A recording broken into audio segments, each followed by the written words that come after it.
All right, so here we are in the elephant in the room, and after a long hiatus, we're going to do our next episode, which is about the unexpected benefits of climate change.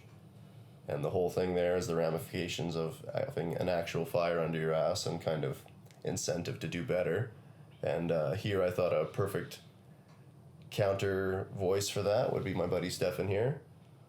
He's also very into the futurism and the bonuses of man and technology, and I think you and I could both agree that we'll probably pull through it, right? Generally, yeah, it's going to be a bumpy ride, but I think I think there's a lot of pessimism in that regard, and I think it could use a bit of optimism. Well, yeah, I mean that's the thing. I mean, there's so many developments you're seeing even in our short period of time. Like, look at 3D printing. It used to be this really prohibitive process, and now you're seeing it just decrease in value like tenfold. Like, it's getting to the point where you could even have it in your own home. Yeah, it's cheap enough where you can have your own personal system or make like a business out of it or something like that. And just a couple of years ago would have costed you a house. So stuff like that is getting cheaper, and that's always nice. Well, and the thing is, it's also going to circumvent a lot of the pitfalls and shortcomings of like trying to have a recycling program that has all these steps and middlemen to pick up the recycling and take it to the depot and have it be processed. But if you have this 3D printer at your own home, you can just kind of render down these materials and just use it to make whatever. You need a new lampshade and you need a new plate, a new plastic like kitchen plate. It's just no big deal. And another thought could be if you have excess of that, there could be kind of like local depots, almost like clothing bins. You just put the raw material in, and if anybody needs it, they can just go grab it. Yeah, that's talking pretty far down the line, but well, this is the whole idea. It's down the line. I mean, we're not talking any kind of short-term solutions, but the other thing is I think it's all about having an actual long-term goal, because anything short-term it's not going to get us anywhere. Right. Because anybody who's thinking within our generation, it's not thinking far enough down the road. That's true. I think. That's very true. And I mean, even going into 50 to 100 years from now, like, that's when, if we're continuing on the same course, that's when the big shit's going to start happening. Because, what is it? I believe it's above 2 degrees, I think, is for the global temperatures where things start. That's the tipping point. That's the tipping point, and we're not quite there yet, but we're very close to it. And projections say we will get there. Yeah, no matter what we do at this point, basically, right? And so there are still going to be effects, and it's all about kind of like, right now it's mitigation and, like, as you say, focusing on the long term. Like, we can't fix everything right back to the way it was right now, but we're not going to get to the point, we're going to make sure we don't get to the point where,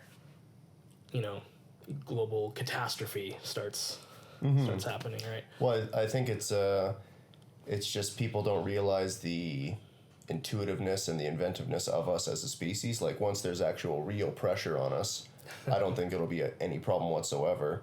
I mean, you can even see the ramifications of like heavy recycling programs. Like, for instance, Sweden imports garbage from its neighboring Scandinavian countries. And I mean, you can only see that on a wider scale as we go into a future where like coal is disappearing and you're looking for other renewable resources, and there'd be nothing more renewable than garbage because it's everywhere. And I mean, even in kind of a more dystopian kind of view, even in a country like Egypt, right around Cairo, there's communities nearby that will pick through certain kinds of garbage. They'll get the glass or the plastic and break it down into beads and sell it down as raw material. So you're even seeing communities springing up naturally, sifting through the garbage of our civilization. So imagine if we actually like put that into like public like institutions or maybe not institutions, but services, programs and stuff like that. Yeah, that is definitely one of the many steps that pretty much needs to happen. Again, mostly in developed countries, first off, just because they actually have the backbone to get it done. Well, they got the means. By backbone, I don't necessarily mean like of people, but like of like resources, logistically, logistically, yeah, exactly. No, that's a fair point, and even the other, it's just waste not, want not. No, of course. You know, it's and you can even see it in technology. Like, why does everybody's grandmother's fridge still work? And it was built to last. Yeah, and now you're seeing things that aren't necessarily built to last, and like the conception is, it's kind of a shittier product or something like that, and it's not over engineered. Yeah, well, and not only that, it's not. There's a whole economy based on that, right? Mm-hmm. Like there's repairing of it. There's the profit motive of you know, we don't want it to last because it's cheaper to make it this way. The consumer society. And we keep getting it replacing parts or getting it coming in for repairs or stuff like that. So. Yeah, definitely. There's actually a movement. I forget what it's called, but off the top of my head. But there's kind of a grassroots movement spreading across a lot of the Western world where it's literally just people getting together and getting into communities and just having a bunch of information on how to repair common like household items or like stuff that normally you would need professional training for, like if you want to repair like an air conditioning unit or something like that. But with enough people gathering together, sharing their knowledge about it, you can kind of just do it yourself with even what some people might even say is garbage or something that they just throw in the dump, right? Like, well, it's the whole one man's trash is another man's treasure thing. Well, and that on like, I guess that's kind of the crux of what we're talking about, is that on like a global scale where you kind of want to start implementing stuff like that. Well, it's just a realization of all these resources that are sitting there that we can utilize in much less cudgel-wielding ways. Like, there's infinite starlight out there. There's plenty of trash that we need to sift through now. There's just these... I mean, there's even thermal energy from the Earth's inner mantle and core. Like, we can just tap that. Or there's even homes that have that now. Or... and the initial setup is prohibitive, but then you have it. Well, and yeah, that's the big problem, right? The initial setup is prohibitive, that one sentence, but... another on that same vein, it's very. I believe there's a few companies on the cusp of it as well. I think there's a Canadian one that's actually working on it as well.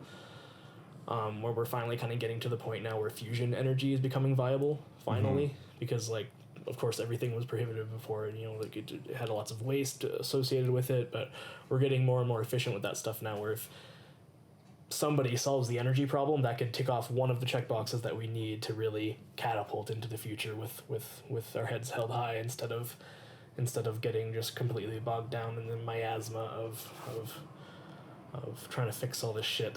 Well, that's the thing, and it's always been energy, right? Well, energy. Well, there's the three pillars. There's three pillars. There's energy.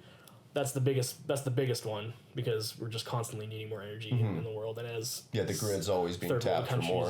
Develop, and that's just getting more and more as we go on. But the second pillar, I believe, is transportation.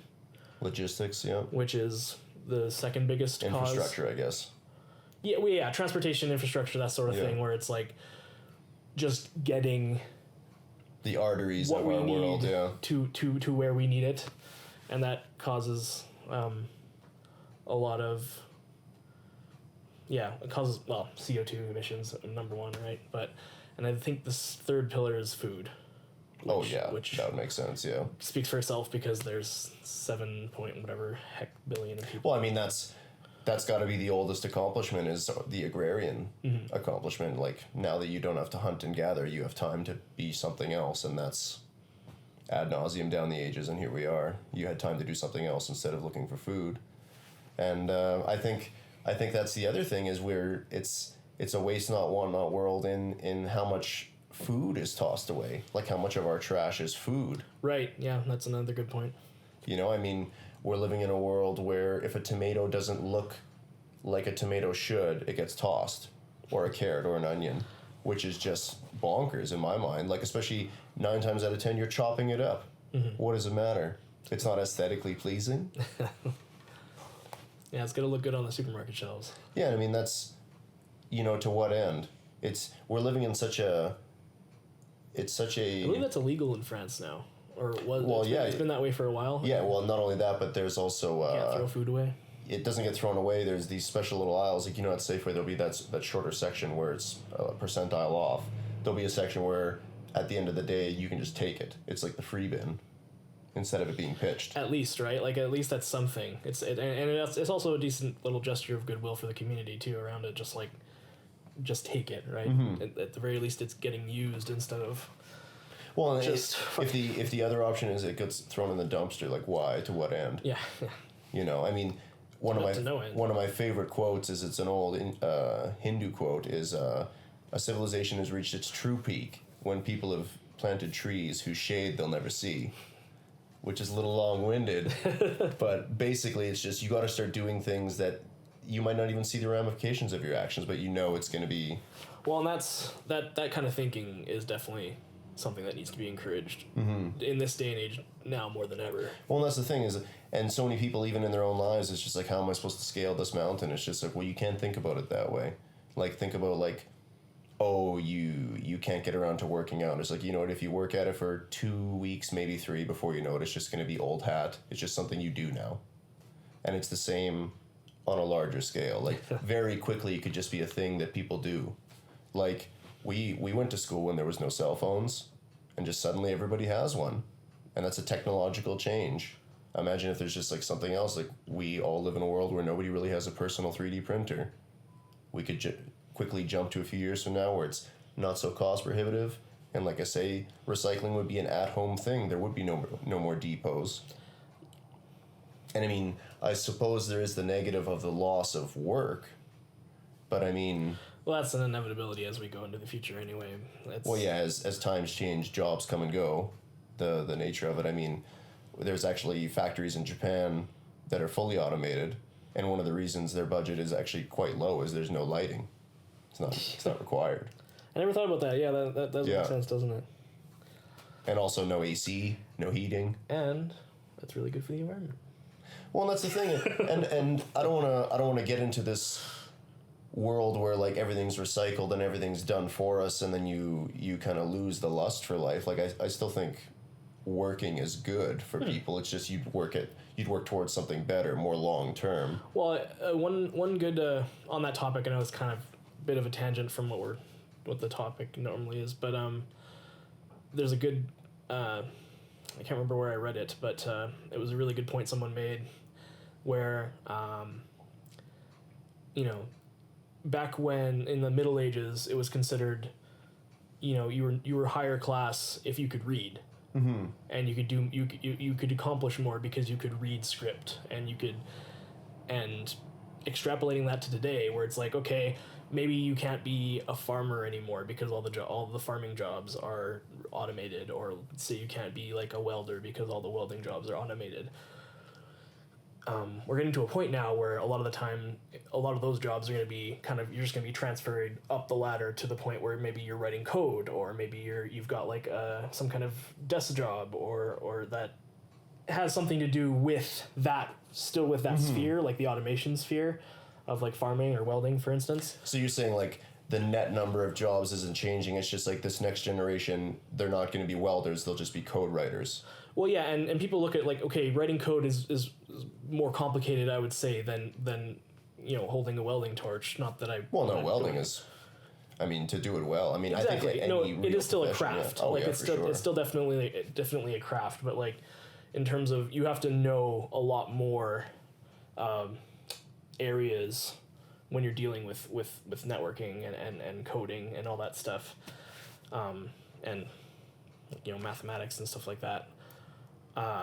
And I think a lot of people associate that with, oh, I would never be able to do that, or oh, I would never be able to get to that point. And that's what a lot of people back in the Middle Ages probably thought. We're just like, oh, I'll never be able to learn how to read, or I'll never be able to get to that, be like a scribe at the local.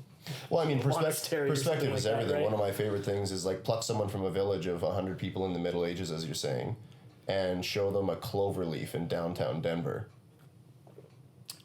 Like the highway clover leaf. Yeah. Like it's all perspective. He'd look at that and be like, how doesn't anybody just always crash and die on that thing? And then for the people who live there, it's just like, well, I'm late for work. It's all perspective. Like, and it's a human failing and quality where we can adapt to anything. I mean, I've always thought one of the worst examples is like World War I, trench warfare. It's grinding on for years. Rather than seek peace, you just seek technological advances to win it another way. Mm-hmm. And I think even that in and of itself is kind of an example of what I'm saying is adversity reveals, I think, the best in the human character. Not necessarily in the best ways, like we'll drag ourselves through the mud for no reason. For instance, now, like we've known what's coming for probably 40, 50, 60 years now. Oh yeah, but it's just 1960s, I think, is when all this. Yeah, but I mean, it's really even to light. It all scales up and down to how people treat their individual lives, to how we treat ourselves. Like even most people, if you have a little pang in your shoulder or your leg, like what are the odds you're gonna get it looked at? You're just like, I'll think about it later. And most people, I think that's probably the case. They'll put it on the back burner, and we're living in a world where these big problems are being put on the back burner, and it's just a matter of time scale, where people have to realize that it's far enough into the future that it's not going to affect us, but it's also close enough in the future that we need to be taking these steps. And it is starting to affect us anyway. I mean, even in Winnipeg, last couple of summers have just been sweltering, and that's not even even winter itself. Like I'd say, honestly, winter doesn't start here till after January 1st. That's actually how this year went. I mean, I can remember distinctly going out every year for Halloween as a kid, already. And like it didn't matter what you were dressed up as. Yeah, because you had to put a big snowsuit on. Yeah, it was too cold. But now I'm biking clean through October till like the 15th of November. Mm-hmm. So you're seeing the change. And I mean, the other thing is these little shifts are definitely natural. These are the shifts that wiped out some of the ancient peoples because without infrastructure and refrigeration, like you're just not going to weather these. They don't have the. You just can't take it. I mean, you can store different kinds of food, but not enough. So it's just you see these changes, but it's a marked change with the temperature that we're putting into the atmosphere, like you say, the 2-degree tipping point. So, I think, in terms of what needs to be done, I think the heavy recycling, and then just the CO2 emissions. It's got to be, like, look at even most people, they'll own a car for what reason? You know, they're just pouring money in terms of gas and auto pack and insurance, and like to what end? They could easily bike or cycle or. Well, and that's another big hurdle, right? Like it's especially in North America, that's like a cultural thing too. Like cars, I've always been. I don't know, and I hesitate to say a status thing, but you have a car. Like everybody has a car. Oh, I'd say it's for sure a status thing. Like you don't not have a car. Well, and I get it for distance. I mean, North America as it is, like you can like drive 2 hours and you're in Brandon only, exactly. As opposed to like where Europe, most people ride bikes or take the train because of the distance. But it's just it's a mentality thing, as you say, and I think you'd be right in saying some of it is just status. I mean, how many people in this day and age, absolutely, the family with multiple cars, and I mean, some of it, if you can use it, it's definitely a good idea, and if you can have it, that's the joy of it. It's just like anything else, like any other hobby. There's nothing wrong with it, mm-hmm. But it's just the people who do it for no reason, like they don't even use it for a leisure. Like you can have a sports car. I got no qualms with that if you're actually going to use the thing, but I just don't see the idea of people who have a car and then they only drive to work and back, and that's literally it. And they could very easily just take the bus or walk or cycle. Well, and I guess that's kind of going back to your main point. It's a couple things. Like there's the mindset that needs to be cultivated to the point where you're thinking about this kind of thing all the time, as opposed to just, I need to do this, and I'm just going to kind of coast through life. Or the public institutions and the, this, what's the word I'm looking for? Apparatus? Yeah, it needs to be put in place to kind of guide people in that direction, because they're not going to do it themselves. And either way, it's hard to tell still, where we're at in that particular chain of reasoning. Like, no, I think that's a fair point. It's hard to tell at what point we are at in that line of thought at the moment. Yeah, I don't think it's going to be just kind of a spontaneous people kind of surging forward sort of thing. Like there's gonna be some growing pains. We're gonna need policies in place. We're gonna need some things that might not, as you say, benefit people and right now. Yeah. But they have to happen in order for us to, I hesitate to say survive, but I mean, ultimately, when you really get down to it, that's what the whole note of all this is, right? Like, we're trying to better ourselves as a species, and we can't do that if we're just struggling for survival on this overheating rock. Mm-hmm. Like, we need to start thinking long term, and that's not going to happen overnight, obviously, but well, I think it's just got to be a change of culture, because for the longest time it was just we were always just looking down into the dirt. It's just like, what can we extract out of this thing? And it's just we can look farther down the road now, where we know we're kind of set in terms of like we can make ourselves, we need to start looking up, and instead of be like Homo sapiens, we can be like Homo stellaris. You mentioned that name before. That's I knew it was coming. I'm a fan of that one, the men and women of the stars, where it's just, that's the next step, where you're not working for yourself anymore, you're working for each other, and it's just, the society becomes worth more than the sum of its parts. And it's tough, especially these days, to really cultivate that kind of unity. Well, it's difficult because it has no return. Well, and also just generally the way people interact with each other is a lot more detached nowadays. And it'll be interesting to see where we go with that in terms of stuff like the internet and how that's going to either hinder or help. It's kind of doing both at the same time. Well, I mean, the global village, as it's called, I mean, I've seen both sides of it. I mean, you can see crowdfunding, where overnight, something that used to take like months of just like, you got a petition and stuff, just like, no, everybody has pocket change across the planet and there's the budget.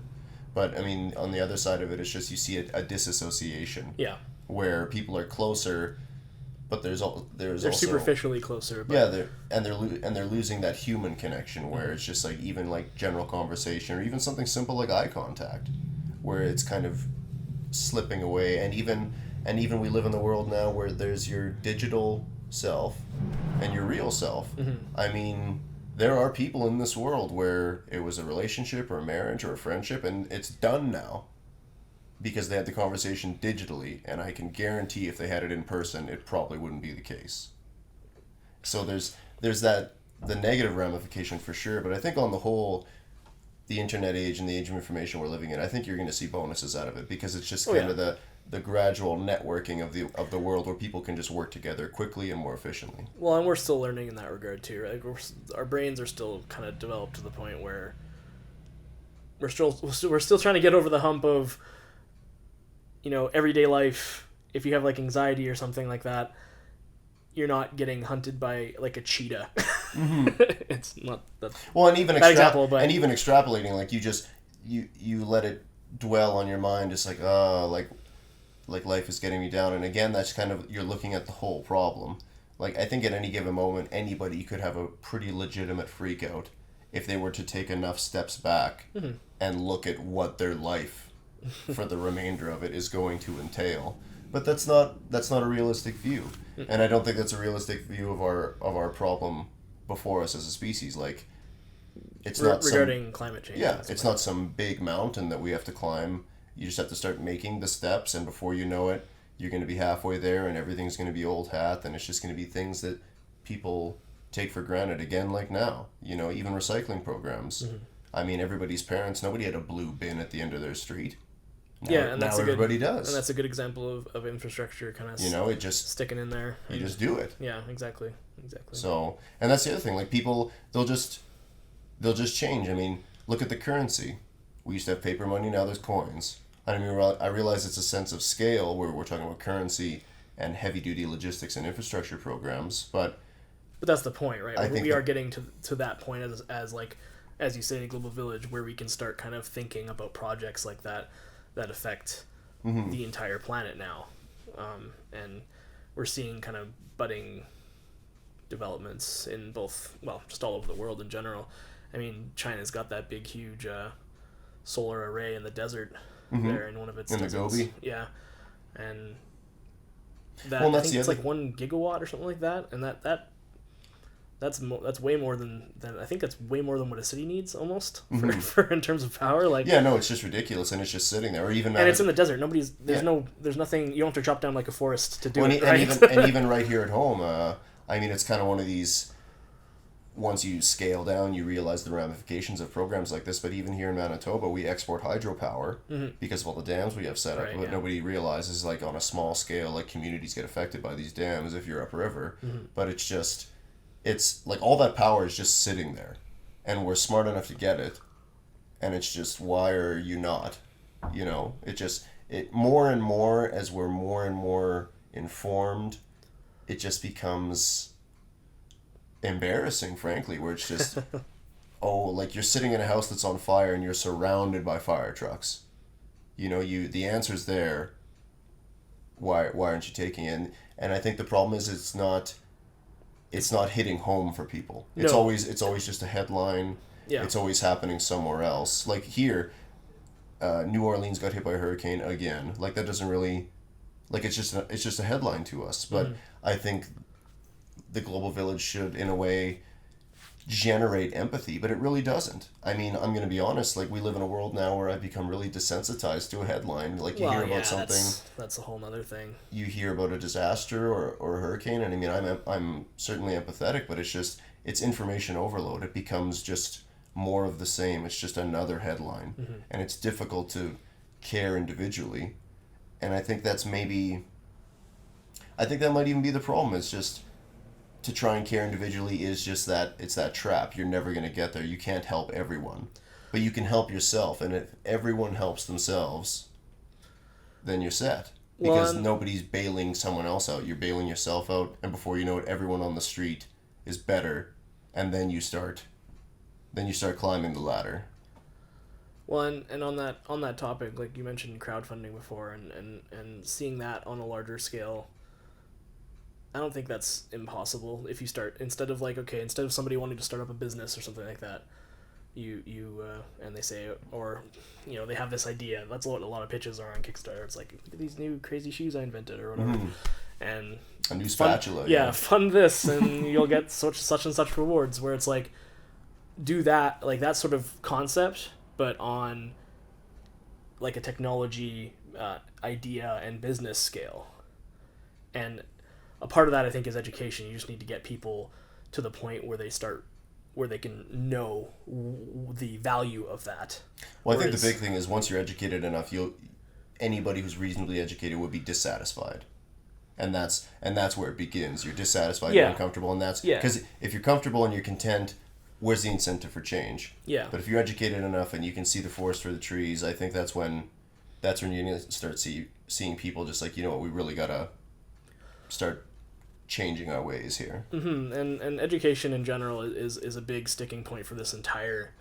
Well, it's a good like kind of sub point rather for the entire discussion, because I mean, there's still people who are living without access to the kind of knowledge that we all take for granted, and the internet is doing a lot to kind of shore up that number, but we're still kind of backward in that respect. And there's a lot of places in the world that are still not kind of able to get things on that scale.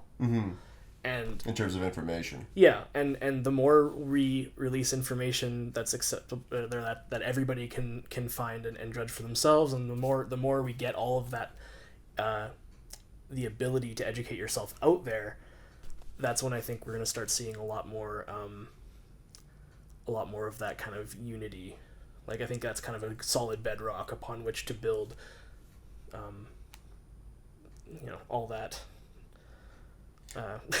Well, I think what you're trying to get at is just like, fundamentally, it's just kind of like a self-respect. Yeah. Like you're making yourself better. And I mean, it's just, it can very easily be an overnight thing, because I think it's this terrible dilemma of just like, how are we supposed to help everyone? And I mean, it's kind of one of those like funny, like little math puzzles where like the joy of it is it's unsolvable. And maybe one of those unsolvable things is there is no way to help everyone. And that's not necessarily the end of it. It's just maybe you need to take a step back and realize that's not the problem. Maybe you just need to help yourself. And I think that's what you're getting at. It's just like with more access to information, you can just like self-help, like getting back to what you were saying earlier, with repairing technology yourself. I mean, I think that's kind of like another kind of ramification of the world we're living in. It's kind of a do-it-yourself world. Why waste it when you can fix it? Yeah, and that's the big struggle that we're fighting against on the whole, is trying to really hit home with how the world can be if we really just try and get it all, figure out the puzzle, as you say, just get it all interlocking. And like you say, it may not be solvable in the short term, but as soon as the pieces start falling into place, we're going to see the ramifications of that. And we're going to see, hopefully, I mean, if you're trying to be positive about it, hopefully we will eventually start really kind of coming together as a species on this, because it's still very hit or miss right now, obviously. Well, the other thing is just like knowing what we're capable of. Like, we unintentionally affected the temperature in the atmosphere. Like, imagine if we intentionally did it. Yeah. And it's just not only that, but terraforming. Well, that's what I'm leading into here. You've rather savvily predicted it. No, it's once we can figure it out, the riddle of fixing Earth, and I want to press on the point that I'm not saying let's figure out how to make other planets work because Earth is screwed. I'm saying we can ideally not. Yeah. We'll fix whatever's wrong with Earth, because, and the other thing is, it's not even what's wrong with Earth. It's the niche temperature wise that allows us to live on Earth. Like, Earth will be fine. I think it's the height of human hubris that, like, we're destroying the Earth. We're destroying our little piece of paradise. Our ability to live it. Yeah, live Earth on will be fine. Yeah. In less than 1 million years, you'd see life on it again, thriving, I'm sure. But it's just wrapped within the riddle of saving ourselves is the inevitable applying it to the other bodies of the system, Venus and Europa and Mars, of course, with companies like SpaceX, of course, with Elon Musk. Well, even getting before that, like back onto the whole energy issue, that's another avenue of that we haven't really talked about, is something that could save us. Well, in the interim, is as soon as we start getting enough of the technology to be able to, say, mine asteroids in the asteroid belt, or even mine other bodies in general, and start getting resources like that, like, it doesn't if we as long as we try to focus on that sort of thing, it will come together. Well, not only that, but it's a matter of scale. Like, perfect example that everybody can appreciate is spices. Anybody can walk to a Safeway or a co-op and you get your seasoning salt or your pepper, and people really just don't realize that a few hundred years ago it was a multi-year mission to go to the East Indies to get this stuff, or to India. Like, it's initially very prohibitive, but it doesn't stay that way. I mean, even a lot of what we deal with now, like pocket computers, that's all because of the space program. And the space program wasn't even necessarily going for that. Yeah, no, it was just the initial Apollo program. It was all about landing on the moon. It wasn't making so everybody had a computer in their pocket. Yeah, it was just a side. It was kind of a side thing, side bonus, and then that's still happening for a lot of the space program stuff. And what I'm getting at there is, like, there's so many unforeseen bonuses of us helping ourselves. Like, we have no idea of knowing what's going to happen when we actually unlock, like, true recycling. Like, there's all that untapped energy there. Maybe we can even start getting into all the waste that's been left behind. We can even start really reversing it instead of just cleaning up what we've kind of left so far. That's getting... Again, it's kind of getting fanciful, but I think we have to get fanciful, because if we keep living inside of our own lives and not thinking beyond our own death, it's just like, well, then what are we doing here? Yeah. Like, we've reached a point where that kind of lifestyle doesn't work anymore, because the ramifications of our actions persist beyond our deaths. So it's only fair that we take the responsibility of seeing it through, because it's not the world that used to be anymore, where it just kind of all ended there. Like, it continues on.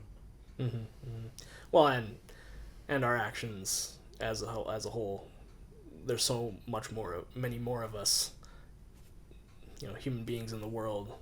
So even the smallest ripple will have huge impacts nowadays instead of back when, we like pre-industrial basically. It was where.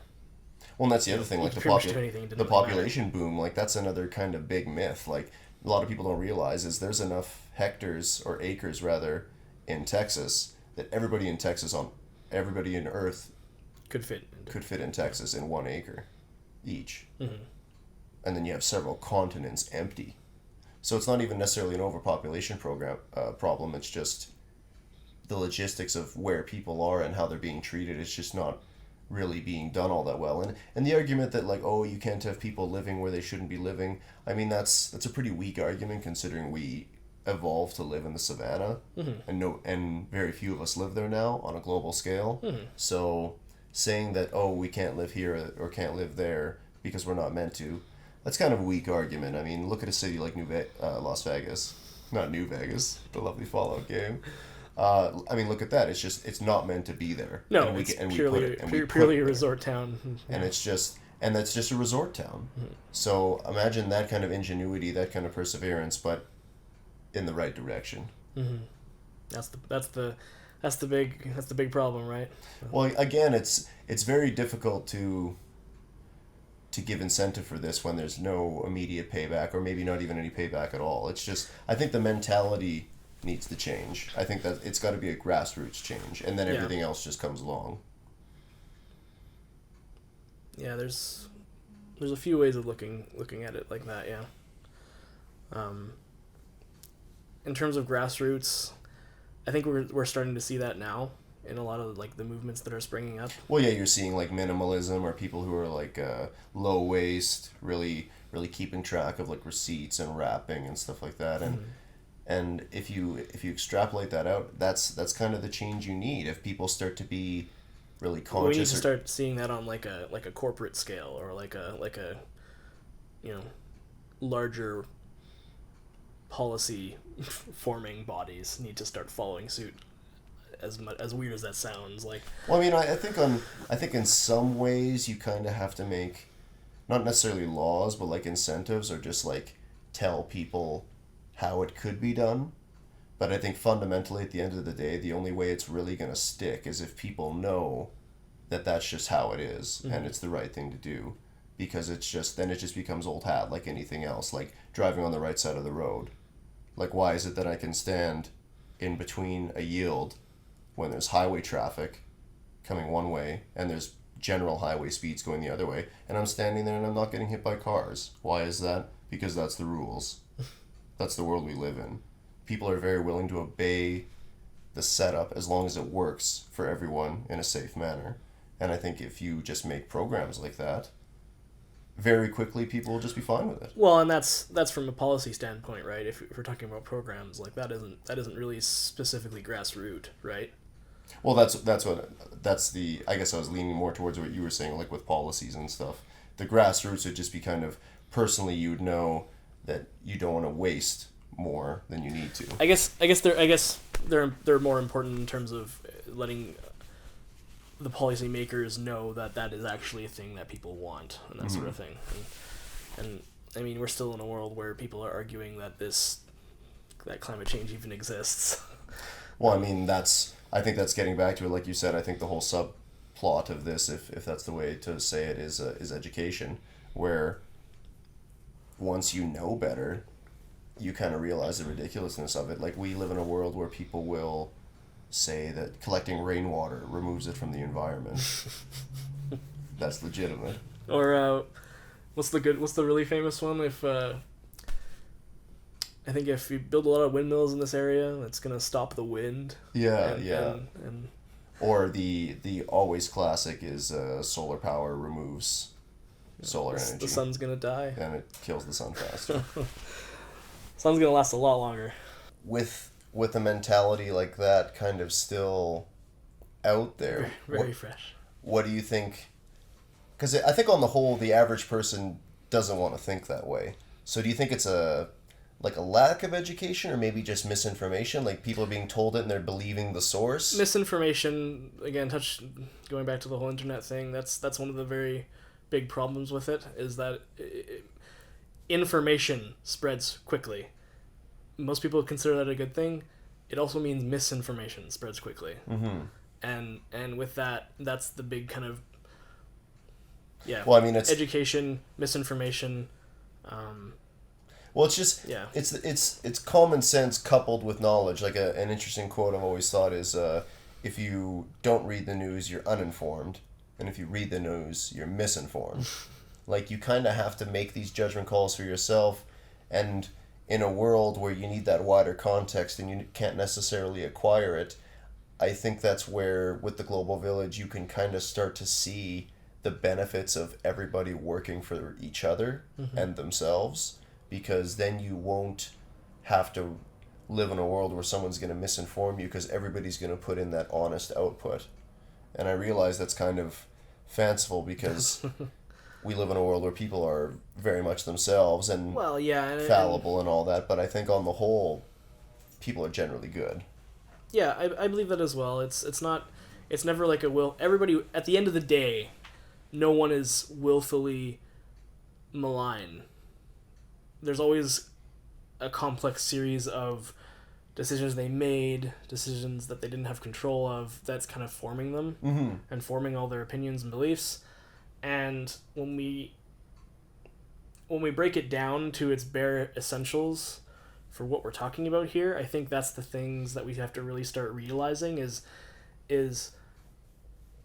well, I mean, I think what what you're getting at is environment dictates form, and we're getting to a world now where we're determining the environment, so we're dictating our own form. We're having more effects on it. Yeah, exactly. So we're kind of we're not used to that. We're not used to that as a species. Well, I mean, we're still in the growing pains. Well, I mean, that's the thing. Like, we've stepped out of the box, and now we're rewriting rules on top of the lid. It's just we have no experience in that. Absolutely not. Yeah. And it's just where we keep just pulling at these threads, or what does this button do? Yeah, it's just, and we have no idea the ramifications, and we're seeing that just played out ad nauseum.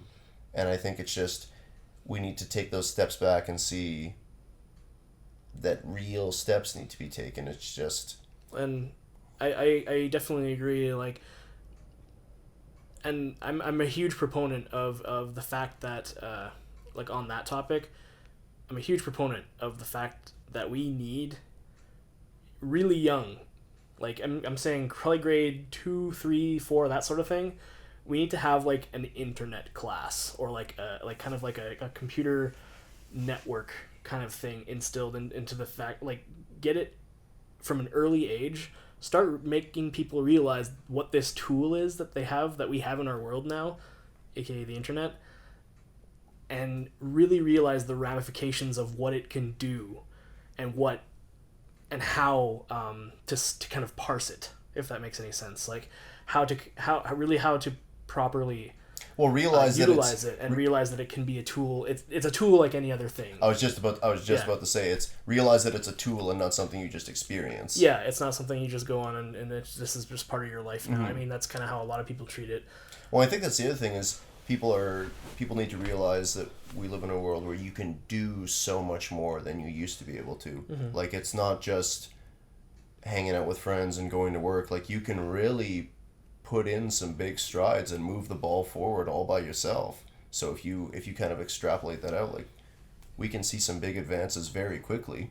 I mean, you can even see it in some private ventures. I think it was in Boston or Philadelphia where this kid did his own little project where he made this kind of tugboat rig that cleared most of the harbor of trash. Yeah, I remember hearing about that. And that was one kid being enterprising. Or, I mean, you'll hear it all the time, especially out of Africa, where necessity really is the mother of invention. All these guys making like power generating windmills or anything. That's a good kind of point. Like, just in general, necessity is the mother of invention. It's a very good summary of this entire talk. Really, that's kind of the whole point of it, right? I mean, well, there's no incentive yet because we're not quite feeling the fire crunch. Yeah, but once that crunch is there, I think it'll just I think the solution will present itself more or less because it has to. Hopefully. Yeah. Hopefully the transition isn't too painful. Well, I mean, the desire to live is quite strong. That's true, but a lot of people might die before we get there.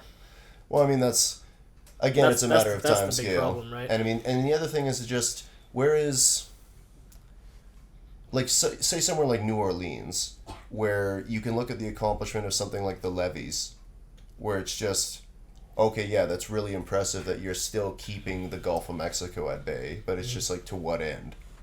Like, maybe you should move it back or move elsewhere. Or, I mean, even some really bad ramifications of climate change is something like Lake Mead by the Hoover Dam. It's getting to the point now where there's actually been several years where it was right at the point where the turbines aren't going to run anymore, and it'll just be useless, just a pile of concrete.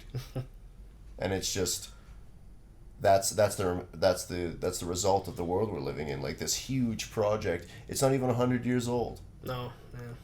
And it was postulated that it's one of the things that's probably going to last for millennia, like the Sphinx. They'll find the Hoover Dam way down the line.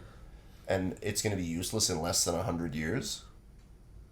And it's just, I don't see the arrogance and just like, we have to stay on the coast. We have to stay on the coast. Like, these changes are happening. We just roll with the punches.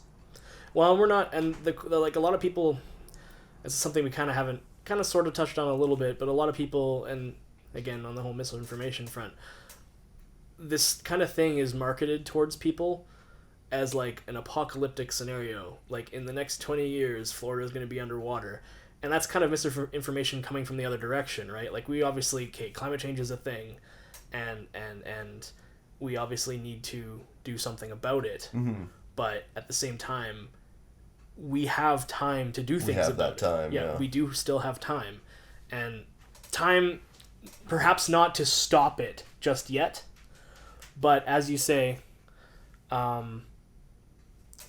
there's going to be a point where it's do or die, and the only things we can do in the meantime is make our position better. Mm-hmm. And of course, the more we spread this information, the more we kind of get people to understand and build that learning, that knowledge base, the better we're going to be in the long run. Well, and I think that's the crux of it, is just people need to, there's got to be that self-respect and willingness to help yourself. And I think it'll just kind of extrapolate out to society and us as a whole. And it's just, you'll see people willing to solve the problem just like that, because people they'll be better. Because right now it's just, they can't see the forest or the trees. Like, they can't see the problem because they're not looking at the problem. Like, it's either misinformation or they're just not thinking about it. If the incentive is there, if the desire is there, I think you'll see the change. And I think that's more or less what we were getting at. So, I'm glad I had you on here. This is the exact sounding board I was looking for. And I think, I mean, I feel like we have a lot of the same opinions on things, but well, I think it's, why not have the glass be half full? Yeah, at the end of the day, I realize it makes sense to worry all the time, because otherwise you'd just be enjoying yourself. Yeah. But I think it's worthwhile to be optimistic. I agree. Nothing hurts from being optimistic. Yeah, and it gives you that incentive to keep going and keep trying. Exactly. And eventually, someday we'll succeed. Right on.